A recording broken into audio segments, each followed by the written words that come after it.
What's up, everybody, and welcome to Read the Bible with me. I'm Stan Jr., and today we're looking at chapter 11 of the book of Judges. If you're new here, go ahead and click subscribe to this channel and turn on your notification bell. And if you are a Bible Club member, please do not hesitate to like this video and leave a comment below. A Bible Club member is somebody that supports this ministry with $10 a month through the Patreon account. I'm so grateful for it because we use that $10 to send missionaries around the world and to send Bibles to persecuted Christians. All right, and so we do that by a company called, or organization called Voices of Martyrs. And so Voices of Martyrs is a great organization that does both of those things that we're able to give money to and see that go to work as soon as we give it. All right, so please click the link below if you want to find out more about that and become a patron there. And so let's start in chapter 1, or chapter 11, verse 1. It says, "Now Japheth the Gileadite was a mighty warrior, but he was the son of a prostitute." So Gilead was the father of Japheth, and Gilead's wife also bore him sons. And when his wife's sons grew up, they drove Japheth out and said to him, "You shall not have an inheritance in our father's house, for you are the one of another woman." Then Japheth fled from his brothers and lived in the land of Tob, and worthless fellows collected around Japheth and went out with him. So they didn't think Japheth was, legitimate child. And a lot of people judge him because of his father's mistake. Man, you shouldn't do that, because a child of someone stepped outside of their wife to have kids and do anything about it. He didn't choose to be born. And so the Bible calls children a blessing of the Lord, a inheritance of God. And so verse 4 says, "After a time, the Amorites made war against Israel. And when the Amorites made war against Israel, the elders of Gilead went to bring Japheth from the land of Tob. And they said to Japheth, 'Come and be our leader, that we may fight against the Amorites.' But Japheth was like, he said to the elders of Gilead, 'Did you not hate me and drove me out of my own father's house? Why have you come to me now when you're in distress?' Back in the day, you didn't act like you didn't know me, and now you want to, you need me." And so he's like, what's that about? You should have just kept the same energy you had when you didn't want me around. And the elders of Gilead said to Japheth, "That is why we have turned to you now, that you may go with us and fight against the Amorites and be our head over all the inhabitants of Gilead." So Japheth said to the elders of Gilead, "If you bring me home again to fight against the Amorites, and the Lord gives them over to me, I will be your head."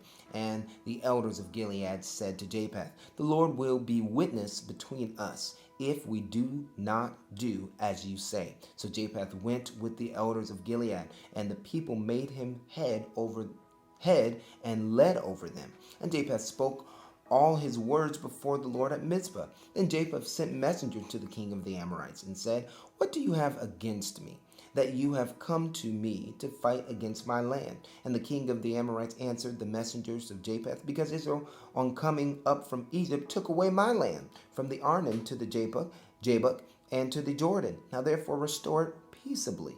Japheth again sent messengers to the king of the Amorites and said to him, "Thus says Japheth, Israel did not take away the land of Moab, or the land of the Ammonites, But when they came up from Egypt, Israel went through the wilderness to the Red Sea and came to Kadesh. Israel then sent messengers to the king of Edom, saying, 'Please let us pass through your land.' But the king of Edom would not listen. And they sent also to the king of Moab, but he would not consent. So Israel remained at Kadesh. Then they journeyed through the wilderness and went around the land of Edom and the land of Moab, and arrived on the east side of the land of Moab and camped on the other side of the Arnon. But they did not enter the territory of Moab, for the Arnon was the boundary of Moab. And Israel then sent the messengers to Sihon, king of the Amorites, king of Heshbon. And Israel said to him, "Please let us pass through your land to our country." But Sihon did not trust Israel to pass through his territory. So Sihon gathered all his people together and encamped at Jahaz and fought with Israel.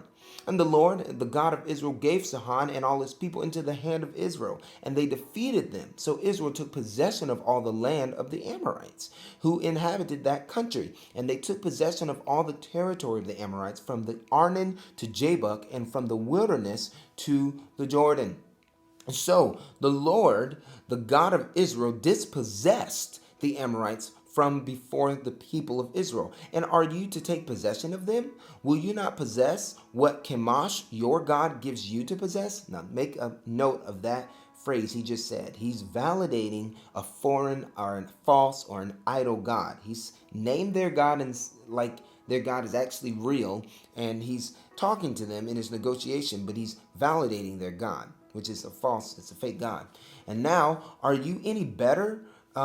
Are you any better than Balak, the son of Zippor, king of Moab? Did he ever contend against Israel, or did he ever go to war with them while Israel lived in Habash, Heshbon and its villages, and the Aor and its villages, and in all the cities that are on the banks of Arnon 300 years? Why did you not deliver them within that time? I therefore have not sinned against you, and you do me wrong by making war on me. The Lord, the judge, decides this day between the people of Israel and the people of Ammon. But the king of the Amorites did not listen to the words of Japheth, and he sent him. And so we see that Japheth is he's got kind of a weird way of thinking about God. Number one, because he's validated someone else's God. So we see there's a problem already. Let's finish this chapter and see how bad his view of God is, and how he really is serving God like he serves idol gods. We'll see here. He says, then the Spirit of the Lord was upon Japheth, and he passed through Gilead and Manasseh, and passed on Mizpah of Gilead. And from Mizpah of Gilead he passed on to the Amorites. And Japheth made a vow, to the Lord, and said, if you will give me the Amorites into my hand, then whatever comes out from the doors, whatever or whoever comes out from the doors of my house to meet me when I return in peace from the Amorites, it shall be the Lord's, and I will offer it up for a burnt offering. Now, we know that Japheth doesn't understand how offerings work. He's been away from his family too long, and he's been serving idol gods as well as the Lord, or he's at least been serving the Lord like he serves idol gods, because God is against human sacrifice and child sacrifice. That's something that he says, I do not want you to practice. You are holy generation. You are different from everyone else, because other people practice that to their gods. And so he says, I will offer a burnt offering to the first person that walks through the door. So Japheth crossed over the Amorites to fight against them, and the Lord gave them into his hand, naturally. And he struck them from Aor to the neighborhood of Minnith, 20 cities, and as far as Abel Karim, with a great blow to the Ammonites, were subdued before the people of Israel. Then Japheth came to his home at Mizpah, and behold, his daughter came out to meet him with tambourines and with dances, and she was his only child. Besides her, he had neither son nor daughter. And as soon as he saw her, he tore his clothes and said, alas, my daughter, you have brought me very low, and you have become the cause of great trouble to me. For I opened my mouth to the Lord, and I cannot take back my vow. Yeah, you can. Yes, you can. Yes, you can. And she said to him, my father, you have opened your mouth to the Lord. Do to me according to what has gone out of your mouth. Now that the Lord has avenged you on your enemies and the Amorites. So she said to her father, let this thing be done for me. Leave me alone 2 months, that I may go up and down on the mountain and weep for my virginity. That's really talking about her youth. She wants to weep for her youth, and I and my companies.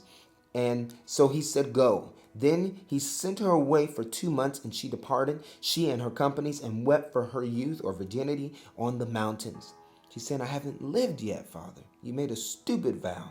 And at the end of 2 months, she returned to her father, who did with her according to his vow that he made. She had never known a man, and it became a custom in Israel that the daughters of Israel went a year by year to lament the daughter of Japheth the Gileadite 4 days in the year. And that was chapter 11 of the book of Judges. Do you see how dangerous it is to serve the God of the Bible like you serve other idol gods? We have to be very clear that we're serving the Lord the way he intends for us to serve him. In spirit, as Jesus says, and in truth. We have to do this thing the right way, according to the word of God. We have to worship God according to his word, not getting off into false idol worship, but offering it to our God. No, wrong. We worship God, the Bible, the way the Bible tells us to do it. That was Judges chapter 11. Thank you so much for reading with me. If you'd like to support this ministry in any way, click the link below. Become a patron for $10. We're believing God for 100 patrons this year, giving $10 so we can send more missionaries into the world and more Bibles to persecuted Christians around the world. God bless you. Next time I see you, we'll be reading chapter 12 of the book of Judges. God bless you. Peace.